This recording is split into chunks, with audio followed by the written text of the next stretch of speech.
All right. Hello, everybody. I'm so excited to come out today and do this video for all of us, the Beat COVID Stairs Challenge community. I'm Sylvie. I'm the CEO and founder of Digital Genie.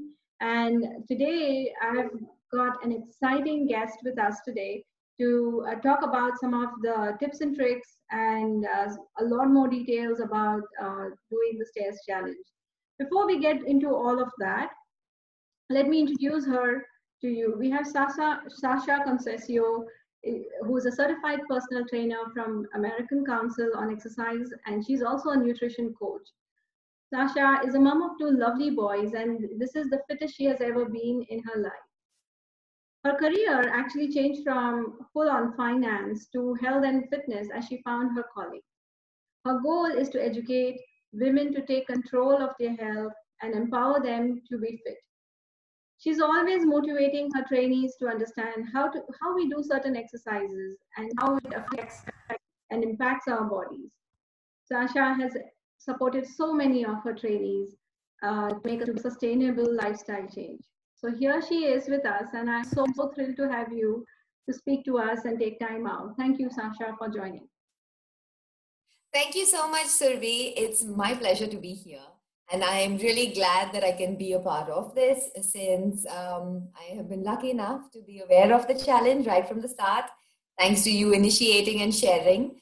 And it's not just been a challenge for me, it's been a family weekend activity from the time of lockdown. So we've enjoyed our weekend sessions together, doing something along the lines of the stairs challenge with that as our core motivation. So I have to thank you for creating it. And being so consistent with the delivery and also increasing the number of stairs, very, very planned out and structured. Thank you for guiding us through. So let's get into talking about climbing stairs as a mode of exercise. What do you think about it? You know, stair climbing is one of the best exercises that there are out there. It's easy, it's accessible. We all know how to climb stairs. We've done it since we were kids. So we don't need to be taught how to do it. Most exercises you need to be taught. There's a mind-body connection that needs to be made. But with stairs, we've all done it at some point in our life without even thinking about it anymore. So you're on autopilot when you're doing your stairs. That's one good thing. It gives you time to just zone out and also relax while you're enjoying your workout. But of course, there are certain things you also need to be aware of. How is the stairs benefiting you? Like you mentioned earlier, I like to explain what you're doing and why you're doing it, right? So let's look at stairs and break it down. To start with, you're going against gravity. So that helps because you're actually using up a lot more of your muscles. You're engaging more muscles than you would if you were walking on a flat path or even if you were running, because you're going against gravity. So that incline itself means that you have to work a little harder. Working a little harder means that you're actually burning more calories as well.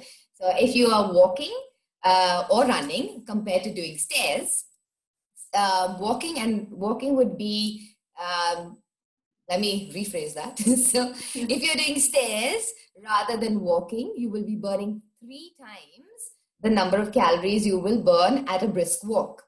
If you're doing stairs rather than running, it'll be 2 times the number of calories you'll be burning in your run.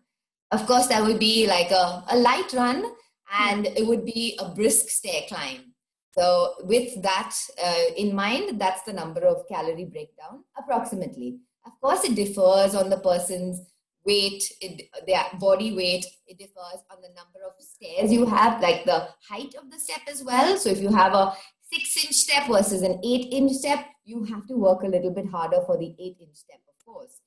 The way that you're climbing also means that you have to balance your body. Every time you lift your foot up, you're engaging a lot more muscles over there. So you're working your calves, your glutes, your hamstrings, and your quads, along with your core, plus your posture as well.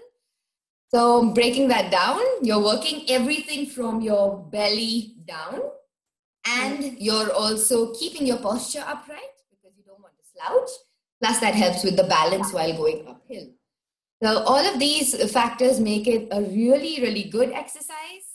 So working multiple muscles, working on balance, working on stability, working on core engagement as well, which is the center of our gravity for our entire body. Mm-hmm. And it's really great training for running as well. So if you want to run, one of the things that helps with running pace and technique is sprinting. So you do regular sprints on a flat path. You also do hill sprints. But with stairs, it's actually also getting you there even quicker. So by doing stairs uphill really quick, or even slow and quick, so you do sprints and then you slow down, you're actually helping your running pace as well. Wow, that was so much of details. Thank you so much for breaking it all down for us in so many parts. And I'm sure it is going to be so beneficial for uh, people like who are doing little fitness to even extreme fitness. What do you think are the problem the possible risks that we can think of doing this challenge or it's climbing stairs in general? Yes, that's a very, very good question, because there are always risks to everything we do.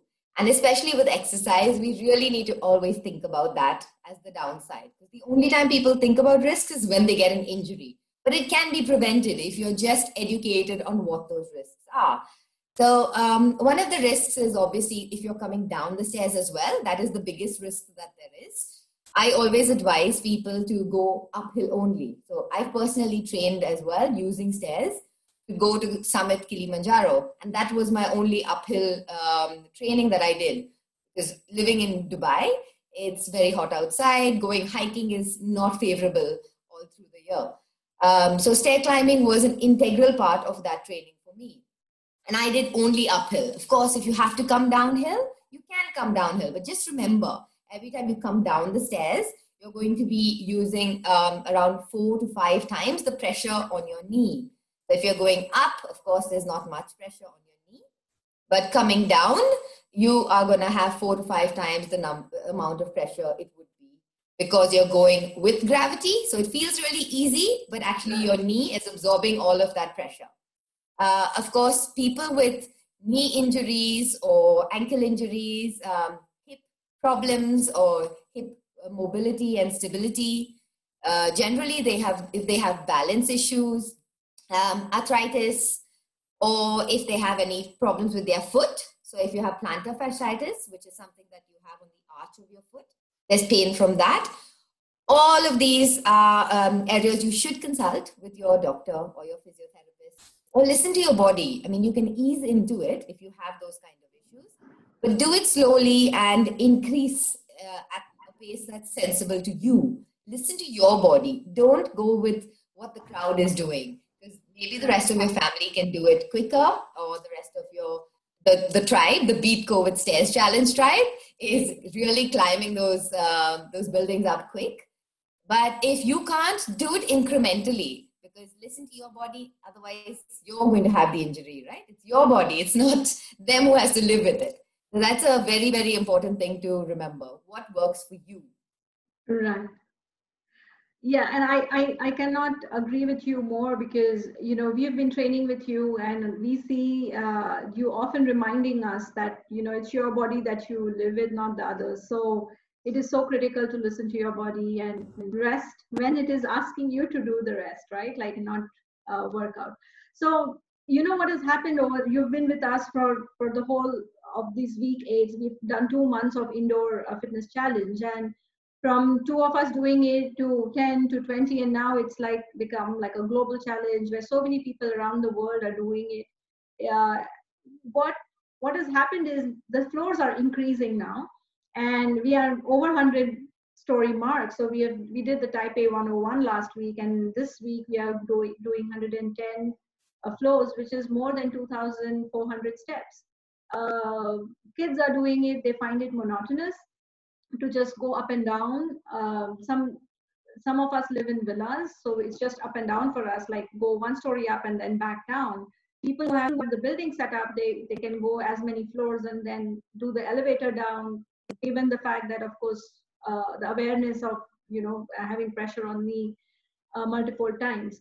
So this week onwards, we have actually introduced other ways of counting steps, that is squats, lunges, and jumping jacks. So for week 9 and week 10, we are actually combining these activities to count steps. So what do you think about it?